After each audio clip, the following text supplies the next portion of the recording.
마태복음 강의 56번째입니다.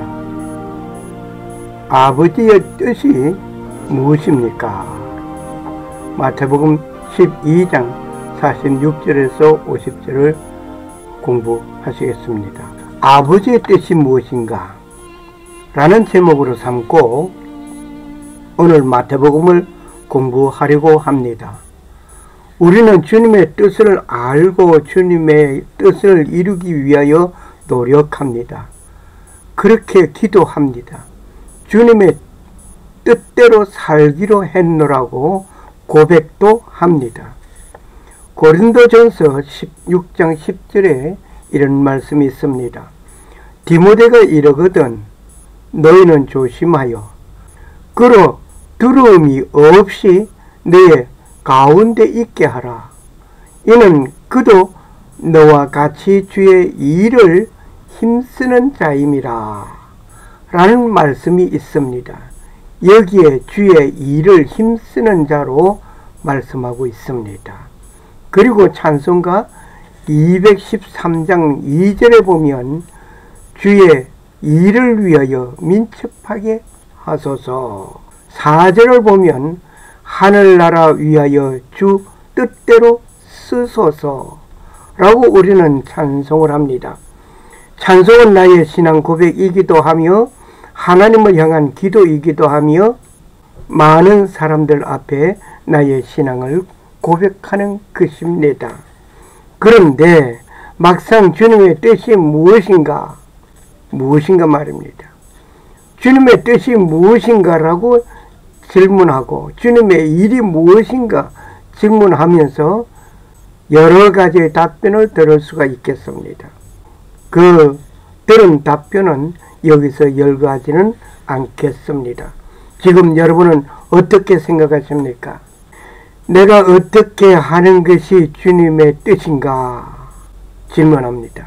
여러분 각자가 한번 대답해 보시기를 바랍니다. 그리고 주님의 일이 어떤 것인가 라고 질문합니다. 여러분 스스로 한번 대답해 보시기를 바랍니다. 예수님께 찾아온 분들이 계셨습니다. 예수님의 어머니와 형제들이 찾아왔습니다. 예수님에게 이 소식을 전하였습니다. 이 소식을 들은 예수님께서는 응답하셨습니다. 누가 내 어머니이냐? 누가 내 동생이냐? 라고 반문하셨습니다. 그리고 내 어머니와 내 형제들을 보라 라고 말씀을 하시면서 그 현장에 있는 제자들을 가르치시며 말씀하셨습니다.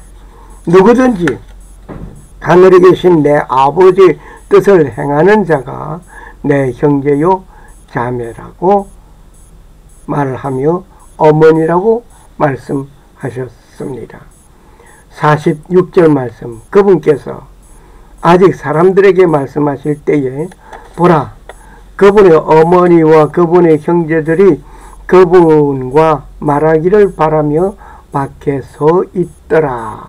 예수님께서 말씀을 나누고 있는 순간입니다.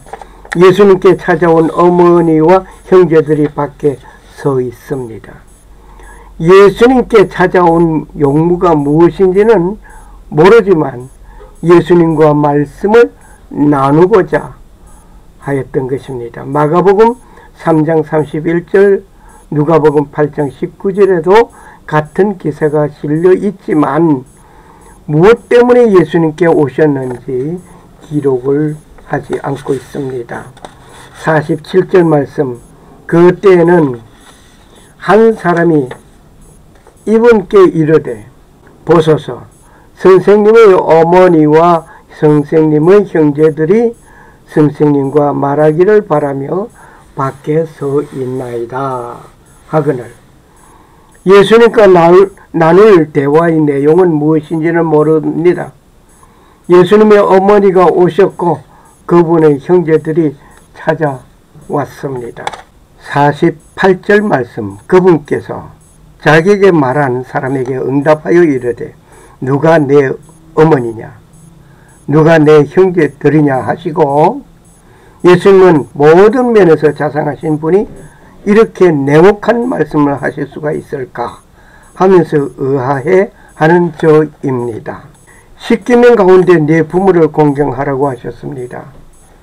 아들에게 찾아온 예수님의 어머니를 공경하신다면 이런 말씀을 하실 수가 있겠는가 입니다.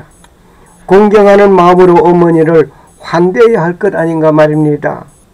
누가 내 어머니냐 라는 질문을 던지심이 나를 놀라게 합니다.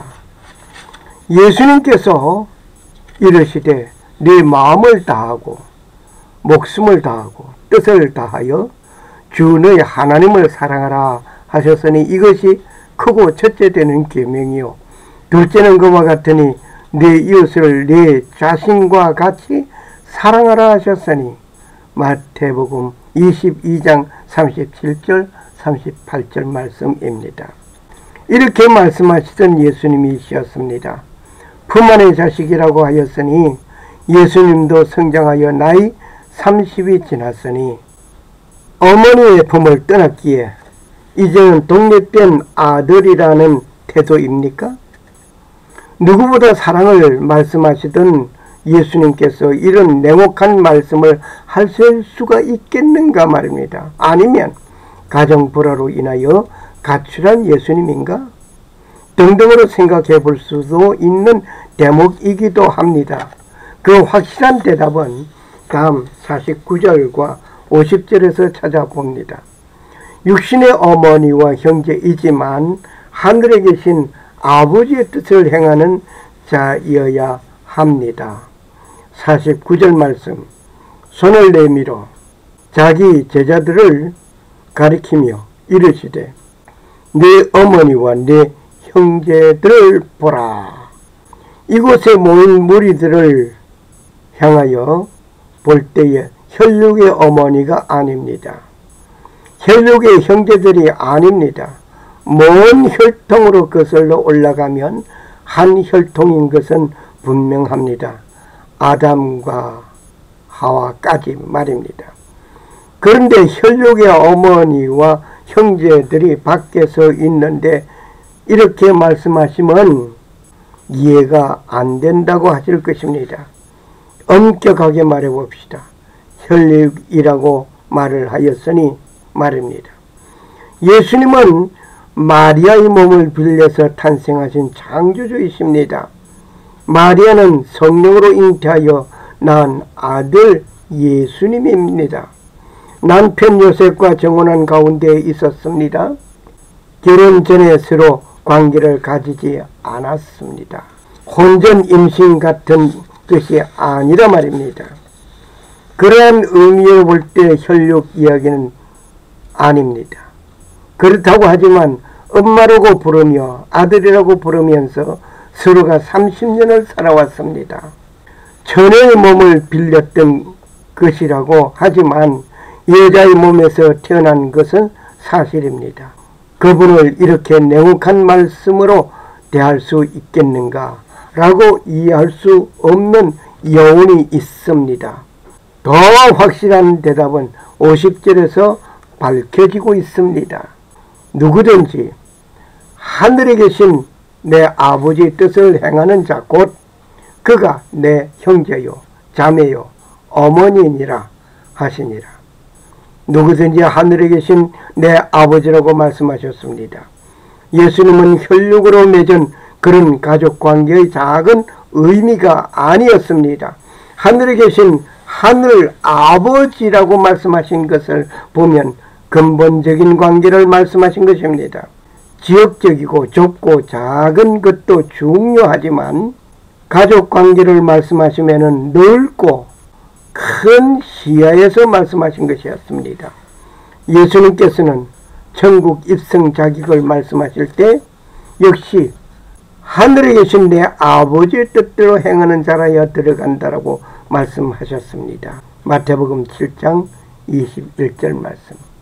성경을 읽어도 하나님의 뜻을 모르겠다 하는 분들이 있고 잘못된 대답들을 하는 분들이 많이 있습니다. 이와 같이 작은 자 중에 하나라도 이루어지는 것은 하늘에 계신 너희 아버지의 뜻이 아니라고 하겠습니다. 마태복음 18장 14절 말씀. 여기에 작은 자라고 했으니 생활에 빈궁한 삶을 사는 열약한 자도 포함되어 이들로 인해서 하나님의 복음이 전파되고 있었습니다. 그런데 이들에게 실족하여서 하늘나라를 포기하게 만들면 실족한 자에게 연자 맷돌을 메고 바다에 던짐이 마땅하다라고 하였습니다. 어린 소자 한 사람이라도 믿음을 버리고 떨어져 나가는 것은 아버지의 뜻이 아니라고 하였습니다. 예수님께서도 십자가의 쓴 잔을 마시는 것을 가지고 이 잔을 내게서 지나가게 해달라고 간구하는 겟세마네 동산의 절규의 기도가 있습니다. 그러나 내 원대로 마옵시고 아버지의 뜻대로 되기를 원하나이다. 누가복음 22장 42절을 말씀하셨습니다. 우리 죄를 대속하기 위하여 예수님이 번제물이 되는 것이 아버지의 뜻이었습니다. 그리스도께서 하나님 곧 우리 아버지의 뜻을 따라 그 악한 세대에서 우리를 건지시려고 우리 죄를 대속하기 위하여 자기 몸을 주셨으니 갈라디아서 1장 4절의 말씀입니다. 그렇다면 아버지의 뜻이 무엇인지를 알아야 하겠습니다. 아버지의 뜻이 뭡니까? 때로는 아버지의 일을 한다고 주의 일을 한다고 하는데 주의 일을 뭐라고 생각하십니까? 교회에서 봉사하는 것입니까? 서로 사랑하는 것입니까? 전도 생활하는 것입니까? 많은 사람들에게 구제하는 것입니까? 그거 다 좋은 말씀이십니다. 그런데 아버지의 일, 아버지의 뜻이 뭐냐 말입니다. 아버지가 명령한 그 명령을 따라 순행하는 것은 아버지의 일을 하는 것입니다. 아버지의 뜻은 아들을 보고 믿는 자마다 영생을 얻는 이것이라고 하였습니다. 우리는 주님 뜻대로 살기로 했네 라고 고백합니다. 그렇게 찬양합니다. 그런데 그분의 뜻이 무엇인지를 알아야 하겠습니다. 아버지의 뜻은 아들을 보고 믿는 자마다 영생을 얻는 이것이니 마지막 날에 내가 이를 다시 살리리라 하시니라. 요한복음 6장 40절 말씀. 하나님 아버지의 뜻은 하나님께서 보내신 독생자 아들 예수를 믿는 것입니다. 그 믿음으로 영생을 얻는 것입니다. 마지막 날에 영생을 얻어 아버지의 나라에 입성하여 하나님 아버지와 함께 영원히 사는 것입니다. 이때 예수 그리스도의 보혈피로 맺어진 형제 자매 어머니가 되는 것입니다. 감사합니다.